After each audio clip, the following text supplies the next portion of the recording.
आप अपना UN activate करना चाहते हैं लेकिन आपके सामने इस तरह का एरर मैसेज आ जाता है। आप पूरा प्रोसेस कर लेते हैं, जब फेस स्कैन करते हैं उसके बाद जाके ये एरर मैसेज आता है। एक तरह का मैसेज ये आपको नज़र आ रहा है और दूसरे तरह का मैसेज ये नज़र आ रहा है। इन दोनों मैसेज में आपको ध्यान से ये समझना होगा कि यहाँ पे बोल रहा है member date of birth does not match, और दूसरी जगह पे नाम मिसमैच भी बोल रहा है। मतलब एक आदमी ने जब अपना एक्टिवेट करने की कोशिश करी तो उसका नाम भी गलत था और डेट ऑफ बर्थ भी गलत था, और वहीं पे जो दूसरा आदमी अपना अगर ओपन करना चाह रहा है, एक्टिवेट करना चाह रहा है, तो उसका सिर्फ और सिर्फ डेट ऑफ बर्थ गलत है। इसको कैसे ठीक करना है आज की वीडियो में हम इसी बात पे बात करेंगे। देखिए, पीएफ ऑफिस ने यूएन एक्टिवेट का सिस्टम पहले वेबसाइट से होता था, उसको ख़त्म करके बोला कि अब आप उमंग एप्लीकेशन से ही एक्टिवेट कर पाएंगे, जहां आपको फेस दिखाना है और फेस दिखा के वेरीफाई करना है। जब ये सिस्टम आया था तो उस टाइम पे पीएफ के अंदर कोई भी एम्प्लॉय अगर एक्टिवेट कर रहा था, अगर उसका आधार कार्ड लिंक था, भले ही उसने आधार कार्ड में नाम में बदलाव कर लिया हो, डेट ऑफ बर्थ में बदलाव कर लिया हो, तो भी उसका एक्टिवेट हो जाता था। लेकिन अप्रैल 2026 से ऐसा हो गया जहां पे आप जो है, अगर आपने आधार कार्ड के हिसाब से नाम चेंज कर लिया, अगर आपने आधार में अपना नाम चेंज कर लिया या आधार में अपना डेट ऑफ बर्थ चेंज कर लिया, उसके बाद जाके आप अपना यूएन एक्टिवेट करने जा रहे हैं, पहली बार एक्टिवेट करने जा रहे हैं, तो आपको यूएन एक्टिवेट नहीं करने दिया जा रहा है। आपको इस तरह का एरर मैसेज दिया जा रहा है।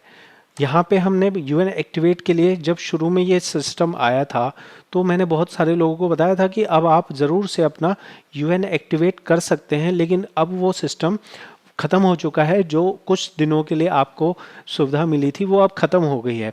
तो अब इसे क्या करना है, उसे कैसे करना है? तो अब ये काम को आप मेरे से नहीं करवा सकते। इस काम को आप सिर्फ और सिर्फ अपनी कंपनी में जाके करवा सकते हैं जिसने उस यूएन को बनाया है। अगर आप उस यूएन को ठीक नहीं करेंगे तो ना तो आप उसमें कहीं जॉब कर पाएंगे और ना ही आप नया यूएन बना सकते हैं। तो कहीं भी अगर नौकरी करनी है तो उस यूएन को ठीक कराना आपके लिए अनिवार्य है।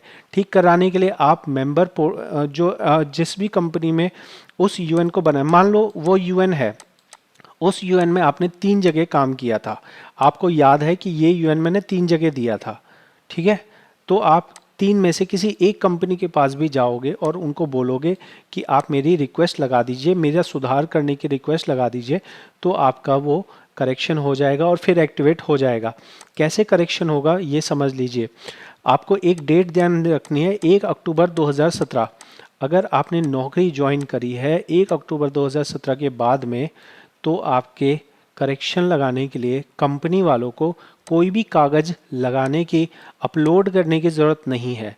अगर आपकी जो यूएन बना है वो 1 अक्टूबर 2017 से पहले बना है, तो आपकी कंपनी वालों को उसमें यूएन नंबर के ठीक करने के लिए आपके आधार कार्ड, आपका पैन कार्ड, आपका ड्राइविंग लाइसेंस, आपका वोटर आईडी, इनमें से कोई 2 या 3 डॉक्यूमेंट लगाने की ज़रूरत पड़ सकती है।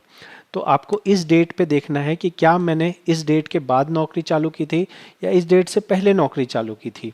जो भी कंडीशन हो, मैं आपको एग्जांपल दिखा रहा हूँ। आप यहाँ पे वेबसाइट पे देख सकते हैं कि ये पीएफ एम्प्लॉयर वाला पोर्टल है। एम्प्लॉयर वाले पोर्टल पे आप देखेंगे तो यहाँ पे लिस्ट ऑफ डॉक्यूमेंट लिखा हुआ है।